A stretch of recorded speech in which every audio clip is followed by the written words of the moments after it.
Guys and girls, is it time for us to leave Toronto, or what are we still doing here? I don't know if you guys saw the message that came in today. There's some latest announcements by I'm just going to look at them over here on the screen.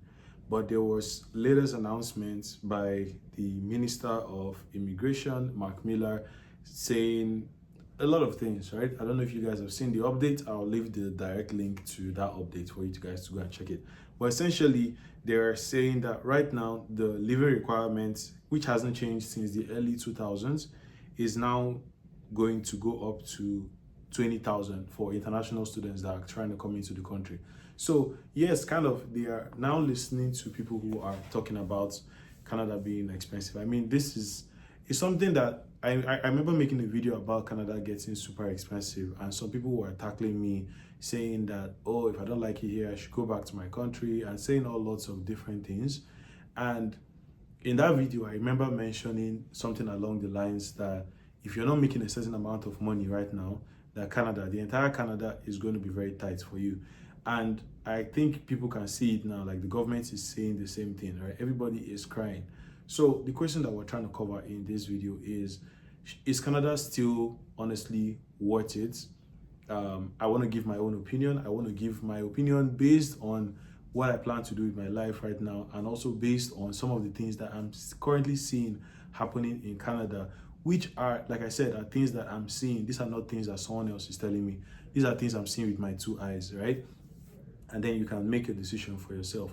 The first thing I'm going to say is that the cost of living is, putting it lightly, it's really bad. It's not as light as people are trying to make it sound, right? And you're only going to understand this very well if you actually live in the city, you work in the city, and if you actually speak to people who have been in the city for a very long time, right? In the last video I did where I talked about Canada, you saw many people in the comments, or people who actually live in Canada and have been here since birth. And those are the people that will give you a very good idea of how it used to be before and how it is now. And they're going to tell you that it has completely changed right now. The cost of living is going up every single day. And you know what's crazy about the cost of living? It's that the government is not really doing anything to make it better, right? Many people are saying that, oh, it's just it's because there's a lot of immigrants coming into the country.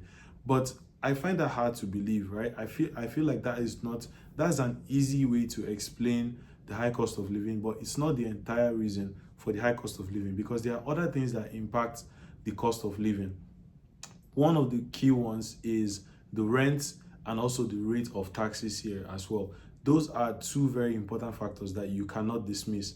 And the reason why is because for everybody who is working a certain type of job, right, once you make a certain amount of money, you're paying a certain amount of money back in taxes, right?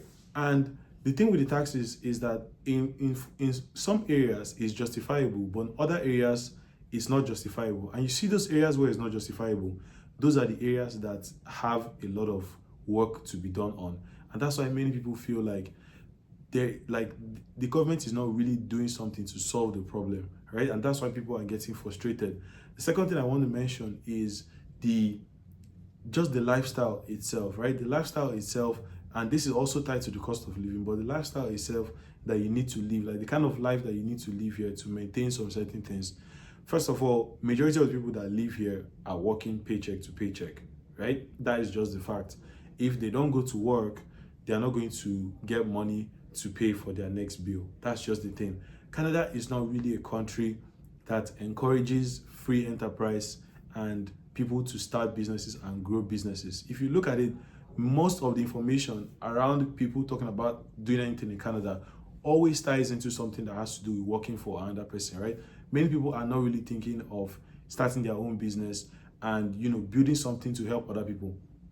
The reason why I'm mentioning this particular one right now is because you might not realize it, but if an economy doesn't have many growth opportunities in terms of people starting actual businesses and employing others, right, there's a huge chance that that economy is going to start to face serious problems. And you're going to notice that most of the companies that started off here in Canada, right, most of them have started moving base to the US. Why? Because the US has better environment to support these kind of businesses in terms of both taxes, in terms of the favors from the government, mostly in terms of taxes, right? If you check the tax rates in the US for people that start businesses and tax rates for people that do in Canada is very, very different, right? So there's a lot of incentive for people to go over there to the US. There's other incentives in terms of like things like funding, in terms of people actually working to help you grow your business, right? You have like the startup incubators, you have the accelerators, you have all these things. They are all based over there in the US. And it doesn't really help that the US is just a few minutes away. So many of those companies, by the time they check everything side by side and they see the way Canada is operating, they're like, why don't I just move over to the US where there's a free enterprise? The business space, the business economy in Canada, once you get to a certain level, is basically run by a few companies, just a few companies that operate everything, that control how everything works here. And that's why many people, either they don't even want to attempt starting a business, or if they do, they can't get it past a certain level. And like I already mentioned, the fact that you're not able to do that comfortably is something that hinders a lot of people. Also, still on this point, right, you're going to see that this also affects people who want to start a business or who want to move into the country to start a business. If you check most of the pathways, right, if you check most of the pathways that encourage people to start a business as an entrepreneur in Canada, Canada has a very, very tight restriction on those pathways. They're either asking you for things that they know that you might not be able to provide, or they're asking you for a very huge amount of money, not regarding the kind of country that you're coming from or what kind of business that you're doing. They are just starting off with a whole lot of roadblocks. So they are not really encouraging innovation per se from outside the country. Now, don't get me wrong, there are a few incubator hubs, there are a few accelerators here in Canada that are doing their best to change the narrative, right? There is the Techstars, there is Next Canada. I'm currently right here in the office, and there are a few other good ones out there. In fact, when it comes to opportunities, Canada is still one of those good places where you can get access to funding like I got for my business, and I still continue to get opportunities for my business. Now, that being said, it is not all roses for everybody, especially people who are just coming into the space, and people who don't really understand how the entire ecosystem works. And now that's the next point that I want to touch on, which is in order to grow past a certain level here, you need to be connecting with certain types of people, right? And to be honest, the reason why I'm raising this particular point also is because Canada is probably one of the most diverse countries in the world when it comes to immigration. I think they said it's over 80-something% of people who live in Canada are all immigrants, meaning that everybody who lives here came here from somewhere else, right? So that kind of puts a barrier when it comes to communicating in business with a lot of people. And like I said, most of these things, you're not going to physically notice it, or you're not going to notice it on day one. It only happens when you spent a lot of time inside the country, when you spent a lot of time inside the system. And don't get me wrong, I've stayed less than 2 years in Canada at this point, but I've worked in various industries. I've been in retail, I've been in banking, so I kind of have a closer look at the way things happen inside these corridors, right? And I know what I'm actually talking about because I've been inside these spaces, I've been in the finance places, I've heard certain discussions. So I'm not just talking from what I see online, I'm talking based on my lived experience as well, so that you understand what I'm talking about. Now, another reason that people are complaining or people are thinking of moving, especially people who have seen Canada, the old Canada, and are talking about the new Canada, is just the crime rate and the way things are being operated, right? This is not hearsay. I have few friends who have actually had stuff stolen from them in terms of either money and their cars. And you know, the justice system here, or let's say the police system here, is not really, it hasn't really worked in their favor, right? I had a particular friend who got her car stolen, and up to today there has been no response from the authorities, right? Now, you would think that things like this don't happen in a country like Canada. You would think that here is all just rainbows and roses and all that, but it is not the case. if I leave this building right now and I go downstairs, I can count the number of homeless people I'm going to see on my way home. If you get into the subway, you can count the number of homeless people that you're going to see there. And there's a lot of crimes happening. Like most of these things, you can access the information by yourself. There are things that are out there for you.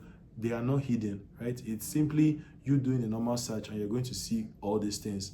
And then the last but not the least reason for somebody who might be considering leaving is the fact that this place is kind of, will I say, a liberal junkyard, because everybody wants to fight for their own acceptance, right? We have people saying, this is my own religion, this is what I believe in, this is that and that and that, and everybody is coming in with their own philosophies and everything. And it kind of makes it the kind of place that you don't really want to, like when you think of like your long term in terms of either settling down or having kids, those are factors that you actually want to consider, right? Now, these are things that I've listened to people talk about, and I'm not talking about just immigrants at this point. I'm talking about also speaking with Canadians themselves, people that have been born here, people that have lived here all their lives.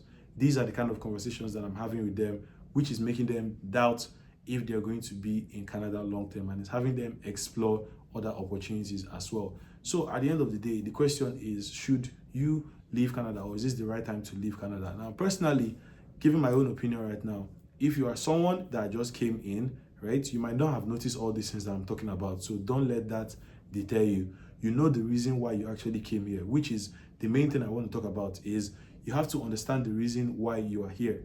There has to be a reason why you're here. Me personally, I know the exact reason why I'm here, right? I'm not going to say it right now on camera, but I know the exact reason why I'm in this country, and that's why I'm here. So when you are coming, or if you are here, you need to ask yourself, why exactly am I here? And know why you're here and work towards the reason why you're here. When you achieve what you came for, or the reason why you actually came here, then you can now make that decision, right? But before then, focus on the actual reason why you're here. Second thing I'm going to say is that in terms of actually making a good life here in Canada, there are people that are actually making good money here, and they are living incredible lives in Canada. Don't get me wrong, with all the bad things that you're hearing and all the hardships and everything, there are people here that clear any month, they are making anywhere from $10,000, $15,000, $20,000, $30,000, even upwards of $50,000 per month. And these are not people that have two heads. I've seen them with my own eyes, and I've heard them talk with my own ears, and I've touched their skin, so I know that they are real human beings, right? So I know that these people actually exist. The thing is, you need to understand where the money is and move into those spaces, right? In every industry, there are places where money revolves. And if you find your way to plug yourself in there, you can simply tap into one of those places and you are going to be successful, right? So that's what I have to say for this video. I'm still going to be sharing more of my opinion. And honestly, if you're someone who is like an immigrant, you're a skilled immigrant, and you're looking to break into one of these places where you're making the kind of money that you're always hearing people talk about in Canada, I'm also holding live events throughout this month. The links are going to be in the description, so use the link to register. But this is actually exclusive for just immigrants, right? It's exclusive for immigrants. It's not just for any kind of person. But if you're an immigrant who wants to get to $15,000 a month, and you actually want to work in the marketing side of things, which is where me and my company operates, then use that link in the description to sign up and attend any of the events. The events are happening throughout the month. Pick any dates that works for you and endeavor to attend. Trust me, you're going to hear things and you're going to see things that will make you understand that the Canada that you know is different from the Canada that the people that are making money are living in. All right? Thank you guys for watching, and I will see you in the next one.